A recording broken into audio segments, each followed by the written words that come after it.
परमेश्वर के धन्य नाम की महिमा हो। प्रभात मनन के सत्र 2987 में आप सभी का बड़े प्रेम के साथ स्वागत करता हूं। आइए आज के मनन के लिए हम पढ़ते हैं प्रकाशित वाक्य अध्याय 13 पद 18। ज्ञान इसी में है, जिससे बुद्धि हो वह इस पशु का अंग जोड़ ले, क्योंकि वह मनुष्य का अंग है और उसका अंग 666 है। पढ़ी गई पद में पशु अथवा मसीह विरोधी की छाप पर एक महत्वपूर्ण खुलासा किया गया है। लेन देन की प्रक्रिया का नियंत्रण करने के लिए मसीह विरोधी के द्वारा अथवा महाक्लेश काल के तानाशाह के द्वारा लोगों के दाहिने हाथ या माथे पर जो छाप कराई जाएगी, उसके बारे में यह निम्न खुलासा किया गया है। 17वीं पद में यह सूचित की गई है कि निम्न छाप का आधार पशु का नाम या उसके नाम का अंग होगा।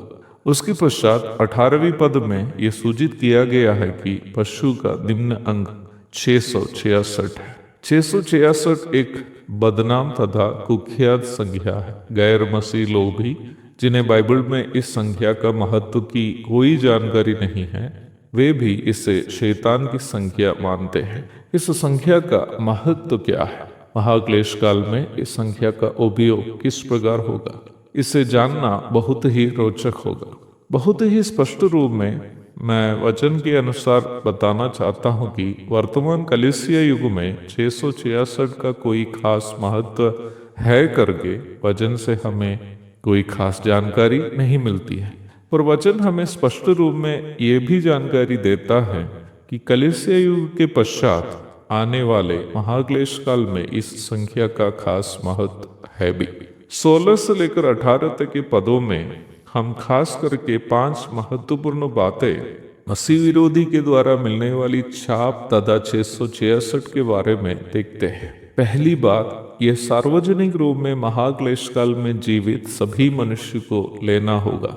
दूसरी बात, दाहिने हाथ या माथे पर निम्न छाप कराई जाएगी। तीसरी बात, निम्न छाप का आधार पशु का नाम या नाम का अंग होगा। चौथी बात, निम्न छाप लेने से इनकार करने वाला कोई भी व्यक्ति ना ही कुछ खरीद पाएगा न बेच पाएगा। पांचवी बात, वह मनुष्य का अंग है। इन 5 बातें इस संख्या को समझने हेतु अनिवार्य है। जब हम 18वीं पद की ओर आते हैं, निम्न संख्या के बारे में 3 महत्वपूर्ण बातें वहां देखते हैं। पहली बात, इसे समझने के लिए बुद्धि की आवश्यकता है। दूसरी बात, वह मनुष्य का अंग है। तीसरी बात, वो अंग 666 है।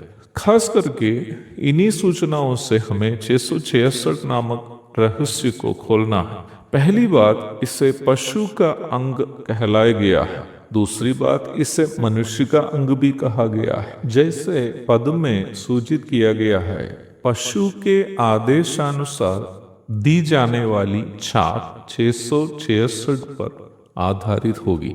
बाइबल में संख्या 7 परिपूर्णता की पहचान है, परंतु कोई भी मनुष्य परिपूर्ण नहीं है। परिपूर्णता का दावा केवल परमेश्वर ही कर सकता है। शैतान परमेश्वर के समान परिपूर्ण होने की कामना करने वाला है। अदन की वाटिया में मनुष्य को परमेश्वर के समान परिपूर्ण होने का व्यर्थ वादा देकर शैतान फंसाया था। पिता और पुत्र एवं पवित्र आत्मा में अस्तित्व रखने वाला परिपूर्ण परमेश्वर अपने तीनों व्यक्तित्वों में परिपूर्ण है। पिता ईश्वरीयता में परिपूर्ण है, पुत्र ईश्वरीयता में परिपूर्ण है, पवित्र आत्मा भी ईश्वरीयता में परिपूर्ण है।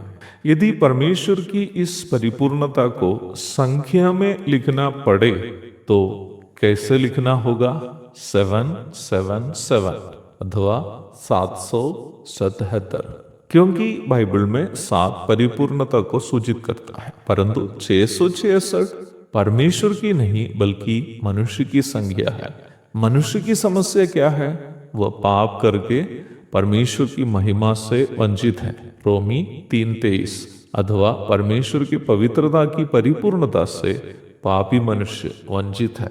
शैतान खुद को परमेश्वर से, मसीह विरोधी खुद को यीशु मसीह से, और झूठा भविष्यद्वक्ता खुद को पवित्र आत्मा से तुलना करके दिखाने की कोशिश करने के बावजूद भी पिता, पुत्र एवं पवित्र आत्मा की ईश्वरीय परिपूर्णता वे कभी हासिल नहीं कर पाते हैं।